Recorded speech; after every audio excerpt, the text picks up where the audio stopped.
Tas-tas vintage aneka rupa dan bahan terpampang rapi di Strange But Cool, a museum vintage bag di Bali. Tak hanya kaya warna, tas-tas ini juga kaya cerita.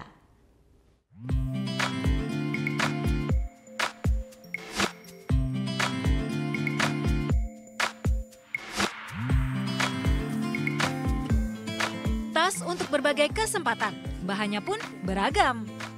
Ada bludru, biji besi, kayu, kulit, hingga anyaman serat. Trendy dan tak termakan zaman, padahal umurnya puluhan bahkan ratusan tahun.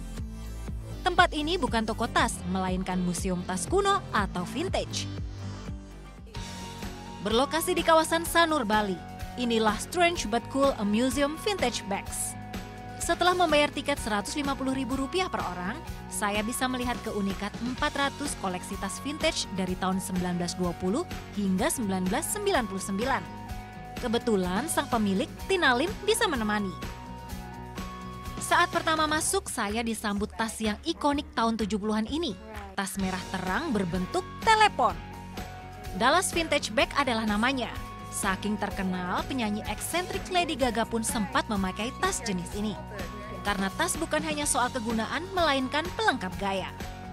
Tas-tas di sini tak hanya keluaran rumah mode terkenal macam Chanel dan Gucci, melainkan lebih menitik beratkan tas edisi terbatas dari seluruh dunia. Misalnya tas Yes Bag, rancangan Annette Collins yang jadi incaran para kolektor. So it is in the good condition. It's an immaculate condition. Oke. Nah, tas yang satu ini adalah salah satu yang paling tua dari koleksi yang ada di museum ini. Tas ini berasal dari tahun 1920-an dan juga pada saat itu saja tas dengan bahan dari biji besi ini bisa berharga sampai dengan $100. Bayangkan sekarang kira-kira berapa harganya ya.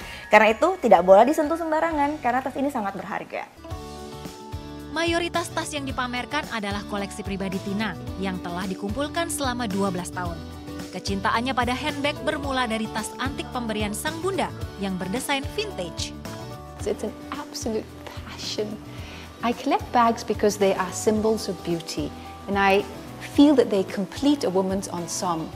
When she's all dressed up, the perfect bag will make that whole look come together.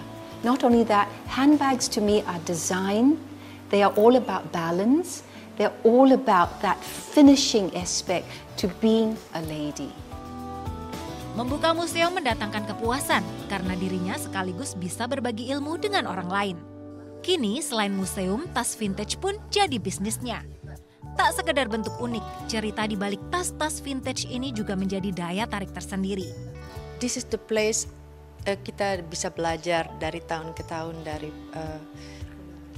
perkembangan fashion dalam handbags. This museum is kayak apa ya kita bilangnya, ini having benar-benar extraordinary collection untuk diketahui.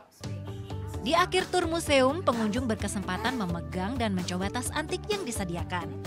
Nah, bagi pengunjung yang ingin belajar membuat dompet atau tas, ada kelas singkat di sini. Bukan dengan bahan kain atau kulit, melainkan karton dari kemasan bekas makanan atau minuman. Tinggal sediakan cetakan model, gunting, penggaris, dan ballpoint. Potong karton sesuai pola, lalu tempelkan pola ke karton bahan, lipat, dan beri hiasan. Nah, sebentar lagi Tetra Pak wallet saya bakal jadi. Walaupun terlihat simple, tapi ternyata membutuhkan ketelitian ya, karena banyak sekali detail yang harus dikerjakan. Dan ternyata upcycling is so much fun. Selain dapat dompet baru, kita pun bisa berkontribusi untuk lingkungan sekitar. Hasil kerajinan tangan para pengunjung ini pun bisa dibeli sebagai souvenir. Gita Natalia, Andi Setiawan melaporkan untuk NET.